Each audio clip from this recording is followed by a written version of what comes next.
Elena Marchetti, 26, has always lived in the shadow of her older sister Valentina, the perfect daughter of the family. When Valentina's wedding arrives, Elena hopes to finally have a special moment with her father during the traditional father-daughter dance. But when the music starts, his father chooses to dance only with the bride, leaving Elena alone in front of all the guests. This experience of being publicly humiliated functions as the decisive catalyst that prompts her to challenge the years of preferential treatment within her family, leading to a decision with lasting consequences for their relationships. This tale explores the dynamics of sibling rivalry, the disappointment of unfulfilled expectations, and the quest for self-discovery within a family that seems to have forgotten her worth. My father broke my heart in front of 200 guests, and the worst thing is that he didn't even notice. My name is Elena Marchetti. I'm 26 years old, and that June evening at Villa San Martino in the Tuscan hills, I finally understood my place in the family. No one.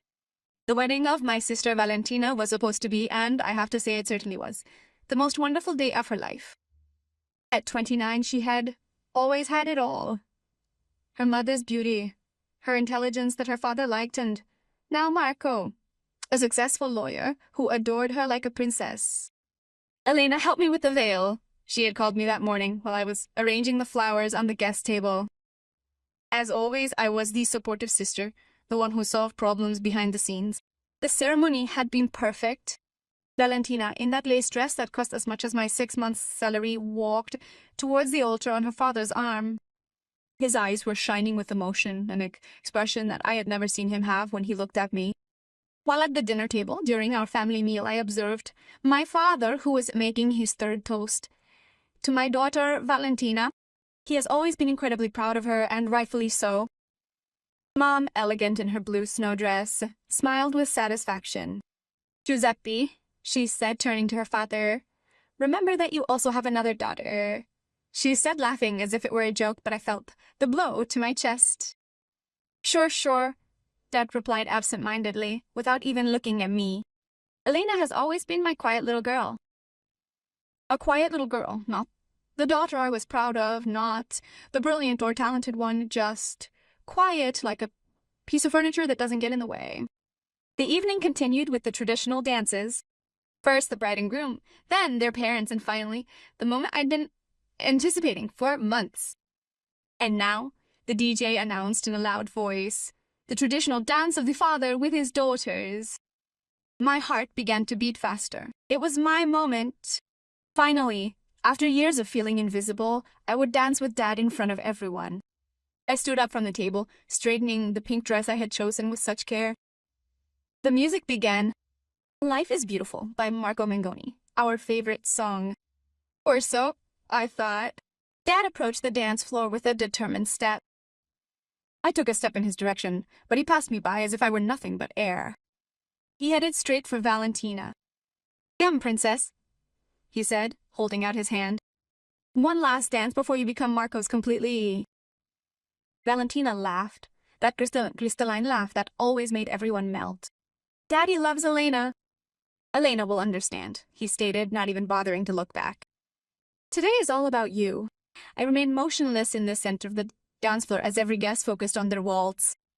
My uncles, cousins, and family friends watched, their eyes lingering on Elena Marchetti, the overlooked daughter, standing alone while her father enjoyed the dance with his other child.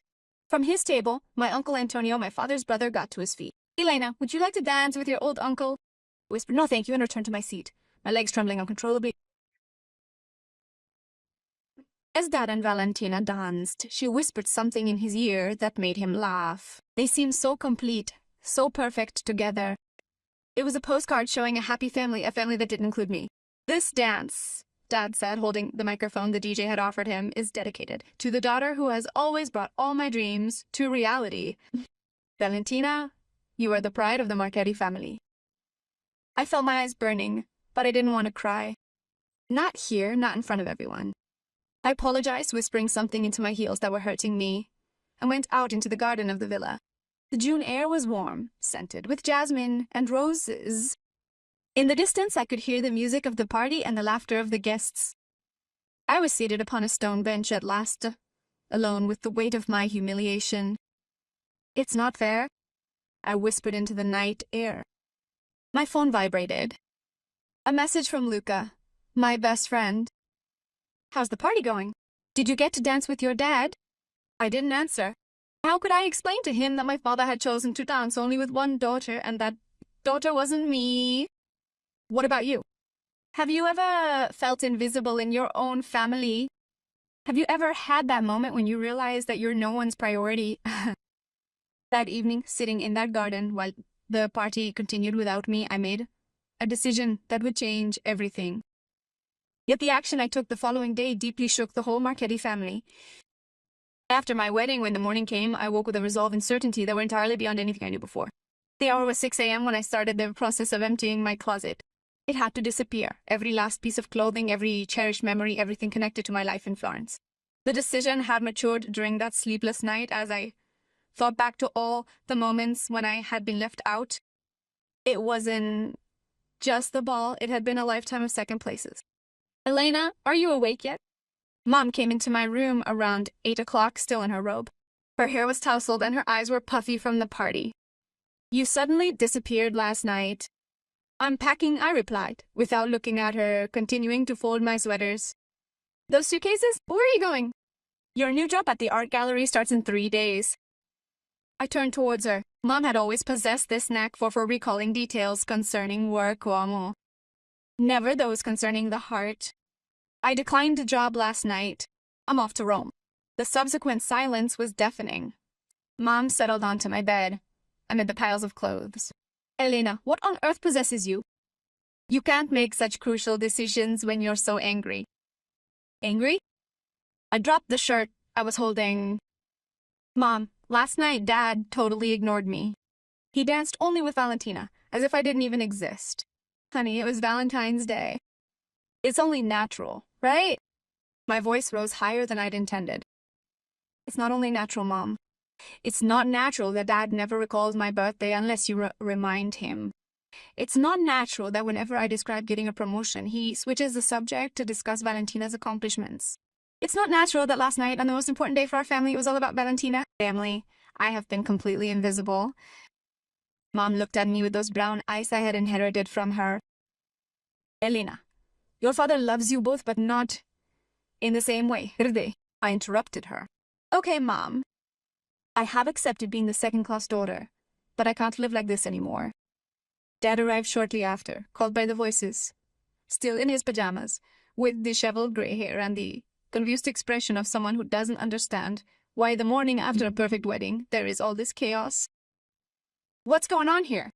You can hear shouting from all over the house. Alana's going to Rome, Mother told him, as if I were a little girl who had thrown a tantrum. To Rome? But when and why? Dad seemed genuinely surprised. This hurt me even more. Why is there no room for me here, Dad? What do you mean, no room? This is your house, Elena. I stood in front of him, looking him straight in the eye. Tell me something, Dad. Last night, when you started the father-daughter dance, who did you think of? Valentina, of course. It was the bride. Exactly. You thought of only one daughter. I was there, Dad. I was dressed in pink. I had gotten up from the table. I had waited for that moment for months. But you only saw Valentina. For the first time, I saw something that looked like understanding in her eyes. Elena, me. You what, Dad? Didn't you notice? Didn't you notice that your daughter was standing alone in the middle of the dance floor while you were dancing with the other one? The silence lengthened. Dad ran a hand through his hair, a gesture he did when he was nervous. I didn't mean to hurt you, he said, finally. I thought you understood what I needed to understand. That I was less important than Valentina. I've always known that, Dad. But last night you showed me in front of 200 people. Mom began to cry silently. Elena, don't say that. We're a family. Are you a family? I answered the three of you. Dad, Mom, and Princess Valentina. I'm just the one who solves problems. And she smiles when asked. The phone rang. It was Valentina, probably back from her quick honeymoon before the real honeymoon. Dad answered, Valentina, honey, how are you? Did the trip to Portofino go well? Even then, in the middle of our discussion, Dad lit up when he heard Valentina's voice. I was there. I was leaving. I was explaining how much he had hurt me, but he was distracted by talking to his other daughter. Yes, Elena is here. No, I don't think you need to come. Is everything okay? But everything wasn't okay. Nothing was okay. He hung up and looked at me. Valentina wants to come talk to you. Tell me something, Dad, I said as I closed the last suitcase. If I had been the one getting married yesterday, if I had been the bride, you would have danced with Valentina at the father and daughter dance. He didn't answer right away, and in his hesitation, I found my answer. I whispered. Now I understand everything. I picked up my bags and headed for the door. I'm going to Rome. I found a job in a contemporary art gallery. A new life. Elena, wait. Dad stopped me at the door. You can't just leave like this. We're family. I turned around one last time. A family is where all members have value. Here I am, just the supporting character in Valentina's story. And what would you have done? Would you have kept pretending that everything was fine, or would you have had the courage to change everything? What happened in the following months shocked not only me, but the entire family. Because sometimes when you decide to disappear from someone's life, that's when they realize how important you were. It's been 8 months since I left Florence, and today, Dad is here in Rome, sitting in my small apartment in Trastevere, with tears in his eyes. Elena says in a broken voice, I came to apologize. The months in Rome have changed me. I found a job at the Moderna Gallery, a place where my love for contemporary art is appreciated. I've encountered people who see me for who I am, not for what I'm not in comparison to my sister. I learned to dance on my own. What made you change your mind, Dad? I asked, pouring him a coffee in my small kitchen. From the window I can see the Roman sunset and the sounds of Trastevere getting ready for the evening. Valentina answers. It was Valentina who made me understand. This surprises me. Valentina came to visit us 2 weeks ago. Marco was away on a business trip, and she seemed different, sad. I asked her what was wrong with her. Dad stopped, as if the words hurt him. He started to cry and said to me, Dad, have you ever thought about how Elena felt when you always preferred me? I feel my heart racing. Valentina had noticed. She told me about all the times she had seen you hurt by my behavior, how when we were kids I would ignore you when she came into the room, how at family dinners I would always talk to her first. About the wedding. Her voice cracked. About the wedding, she told me that while she was dancing with me, she would see you standing alone and her heart would break. Why didn't she ever say anything before? She whispered. Because she was young and enjoyed the attention. But as she grew older, she understood how much it hurt you to see me always putting you second. She said to me, Dad, Elena has always been the best daughter, but you never noticed. I sit next to him on my little couch. Rome, outside the window, continues to live, but in here it seems as if time has stopped. She gave me examples that I didn't even remember. Dad continues. Like when you won the high school art competition at 16, and I was so busy celebrating Valentina's grade in Latin that I just muttered, good girl. When you received your degree with highest honors, and I spent the entire dinner discussing Valentina's new boyfriend, is yet another example of a small wound that reopens, but also one that is finally recognized. The worst aspect, Dad states, is that Valentina revealed something to me that left me completely devastated. Dad, Elena consistently took on the responsibility of caring for all of us. Whenever Mom felt exhausted, Elena would cook. When you faced problems at work, Elena listened to you for hours. When I experienced heartbreak, Elena provided comfort and solace. Her love for us was far greater than our love for her, and we never fully appreciated that. Tears streamed down my cheeks. Finally, someone had noticed. Finally, someone understood. Then I turned to the wedding photographs. Dad continues, there's a picture from that moment, the dance. Valentina and I are positioned in the center of the dance floor, appearing happy. Then, standing near the edge, there's you. Alone, with a look that I'll never be able to forget. It wasn't anger, Elena. It was acceptance. It seemed as if you had accepted not being important. I had accepted it, I admit. It was easier than continuing to hope. Your mother and I talked for hours after that conversation with Valentina. We realized how many times we had taken you for granted. You were the easy one, the one who didn't cause problems, the one who always understood. But it wasn't fair. Dad gets up and goes to the window.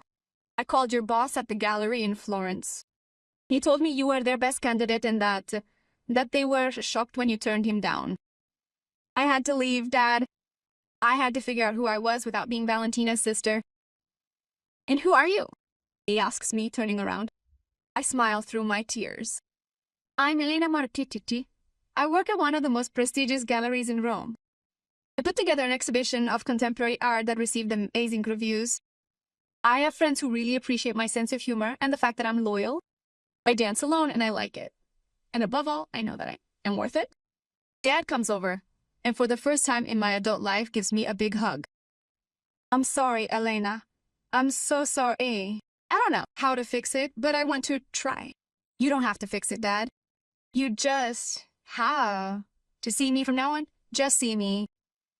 Valentina asked me to bring you a message. She says she wants to see you, not to ask you to come back, but to apologize to you too. It's not her fault that you preferred me to her. No, but she told me that sometimes she took advantage of the situation, and she feels guilty. We remain silent for a while, watching Rome light up with lights. I won't go back to Florence, Dad, I say finally. My life is here now. I know, and I'm proud of you. I should have said it before, but I'll say it now. I'm proud of the brave woman you've become. These are the words I've waited for 26 years. The next day, Valentina comes to Rome. We hug each other crying in front of the Trevi fountain. And for the first time, we are not rival sisters, but two women who love each other. Thank you, I tell her, for making Dad open his eyes. I should have done it sooner, she replies. I love you, Elena, and I missed you. Today, 1 year later, Dad comes to Rome every month. He comes to my exhibitions, he brings me photos of his dishes he started cooking, and above all, he listens to me. Mom and I talk to each other every day. Valentina has become my best friend and advisor. And have you ever found the courage to assert your rightful place in this world? Sometimes, in order to be seen, you first have to have the courage to disappear. Family is not just blood. It is respect. It is attention. It is love that is shown in concrete actions. And today I finally know that I am part of a real family. Sometimes it takes a separation to understand the value of what you have, but it also takes the courage to demand to be treated as you deserve. I danced alone for a year.